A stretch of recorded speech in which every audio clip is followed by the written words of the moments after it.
2 ராஜாக்கள் 6வது அதிகாரத்தில் ஒரு அழகான ஒரு சம்பவத்தை நாம் பார்க்கிறோம். அதில் என்ன நடந்துச்சு அப்படின்னு சொன்னா, அந்த வசனத்தை வாசிக்கட்டுமா?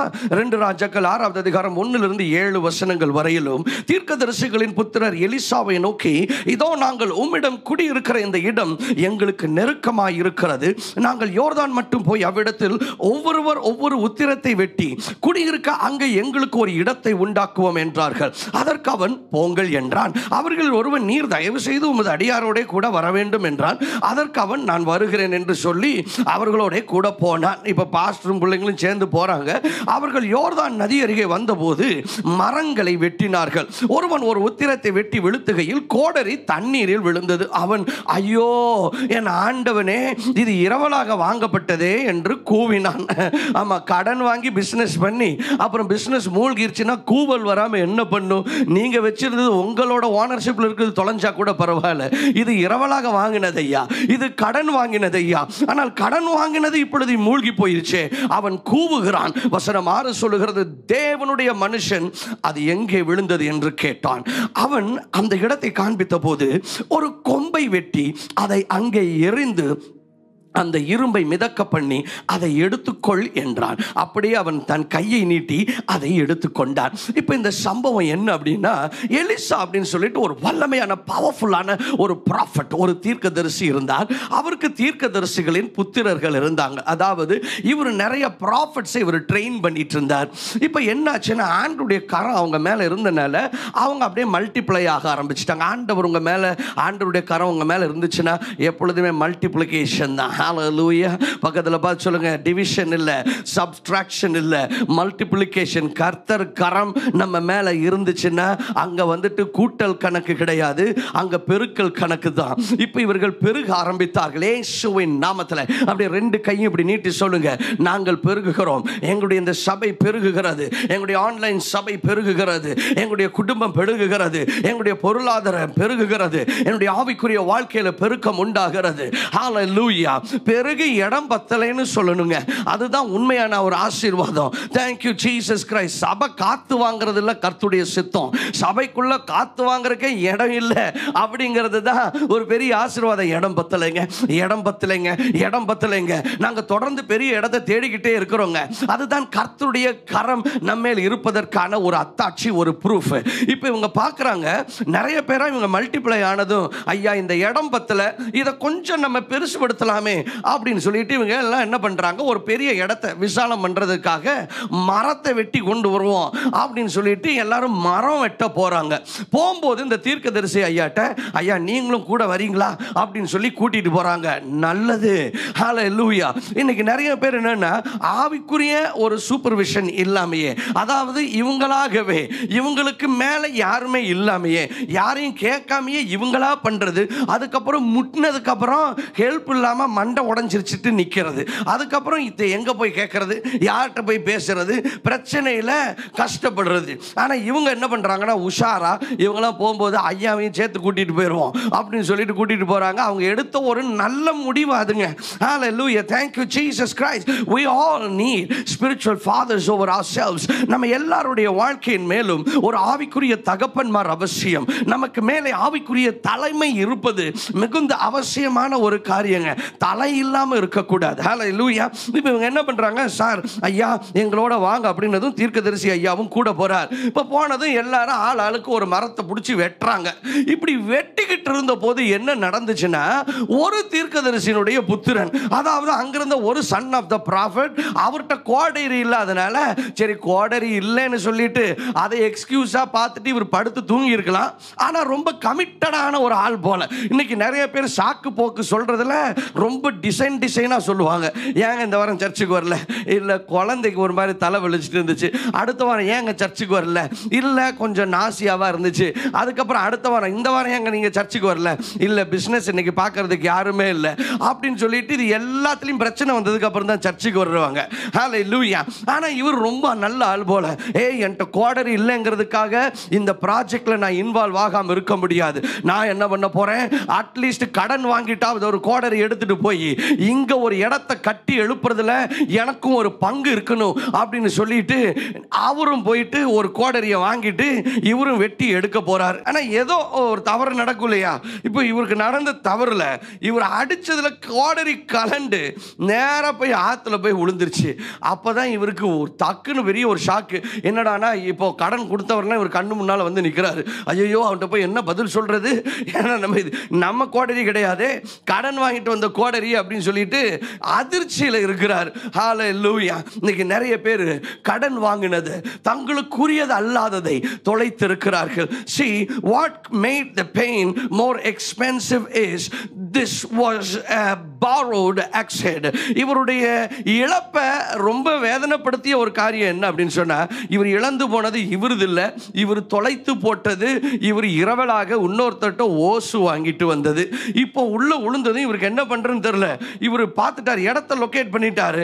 ஆனா வேகமா ஓடி வந்து தீர்க்கதரிசி ஐயாட்ட சொல்றாரு, ஐயா நான் கடன் வாங்கிட்டு வந்தேன் ஐயோ அப்படின்னு சொல்லிட்டு வர்றாரு. என்ன சொல்லிட்டு வர்றாரு? அலாஸ் அப்படின்னு இங்கிலீஷில் இருக்கு, இந்த தமிழ்ல எப்படி இருக்குன்னா ஐயோ என் ஆண்டவனே அப்படின்னு சொல்லிட்டு ஐயோன்ட்டு வர்றாரு. ஹல்லேலூயா. Thank you Jesus Christ. நான் ஒன்னு சொல்றேன், இன்னைக்கு நீங்க எதெல்லாம் ஐயோ அப்படின்ட்டு இருக்கிறீங்களோ ஆண்டவர் அதையெல்லாம் வாவ் ஆஹான்னு உங்களை மாற்ற போகிறார். ஐ வாவ் அப்படின்னு சொல்லிட்டு ஐயோங்கிற அந்த யோவை ஆண்டவர் எடுத்துட்டு ஐ என்ன ஒரு அற்புதம் அப்படிங்கிற மாதிரி ஆண்டவர் ஒரு ஆச்சரியத்தை உங்களுக்கு கொண்டு பண்ண போறார். கைகளை தட்டி ஆண்டவரை மகிமைப்படுத்துங்க. இவர் தீர்க்கதரிசிட்டு வந்துட்டு ஐயோ ஆண்டவரே இரவலாக வாங்கிட்டு வந்தது தொலைந்து போனதே என்று சொல்லி கதறுகிறார். ஆனா இப்ப அந்த தீர்க்கதரிசி ஐயா என்ன செய்கிறார் என்று சொன்னால், thank you spirit of God.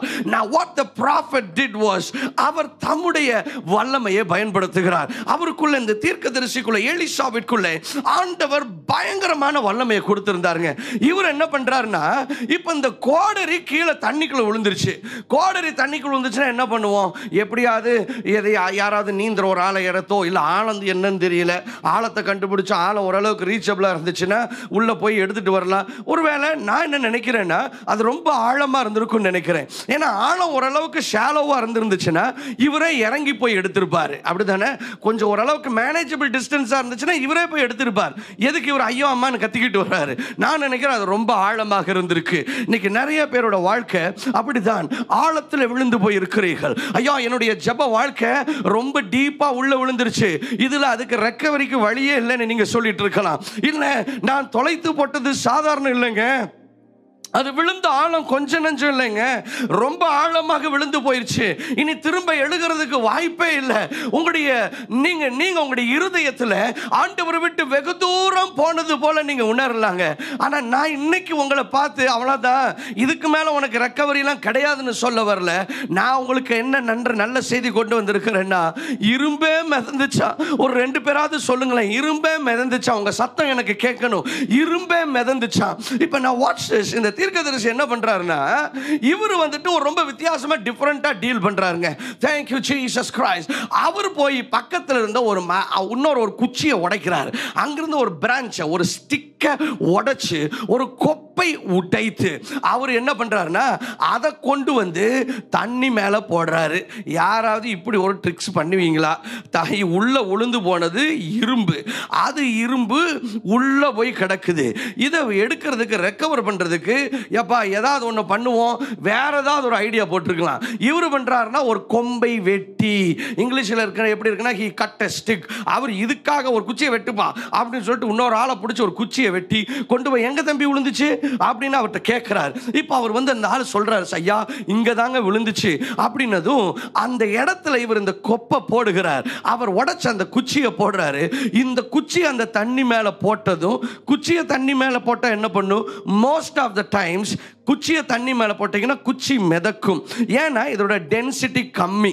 சில மர கொம்புகள் இருக்கு, அது ரொம்ப டென்சிட்டி ரொம்ப திக்கா இருக்கும், அது வந்துட்டு திரும்ப உள்ள மூழ்கும். ஆனால் மோஸ்ட்லி எல்லா குச்சியுமே என்ன பண்ணுவோன்னா, அதை நீங்கள் போட்டிங்கன்னா தண்ணி மேலே குச்சி மிதக்கும். அதனால தான் லாக்ஸ் எல்லாம் வச்சு சில இந்த கட்டமரங்கன்னு சொல்லுவாங்க, கேட்டமரன் இங்கிலீஷில் சொல்லுவாங்க, கட்டமரம்னு, அதெல்லாம் போட்டால் கட்டி அது தண்ணி மேலே மிதக்கும். அது மேலே வச்சு லோடெல்லாம் ஏற்றிட்டு போவாங்க. இப்போ இப்போ ஒன்னு மூழ்கி உள்ள கிடக்கு, இவர் ஒன்னு குச்சியை தூக்கி தண்ணி மேல போடுறாரு, இது மிதந்துகிட்டு இருக்கு. ஆனா என்ன நடந்துச்சுன்னா, இந்த குச்சி தண்ணி மேல போடப்பட்டதும் கீழே உள்ள மூழ்கி போயிருந்த ஒரு இரும்பு கோடரி, இந்த கோடரியை நீங்க தூக்குனீங்கன்னா உங்களுக்கு தெரியும், இந்த கோடரி மிதக்கிறதுக்கு 0.1% கூட வாய்ப்பே இல்லைங்க. அவ்வளவு ஹெவி, நான் அவ்வளவு எனர்ஜி போட்டு இதை நான் தூக்குறேன். இது உள்ள போய் வெளியே வர்றதுக்கு வாய்ப்பு இயற்கையின்படி இல்லை.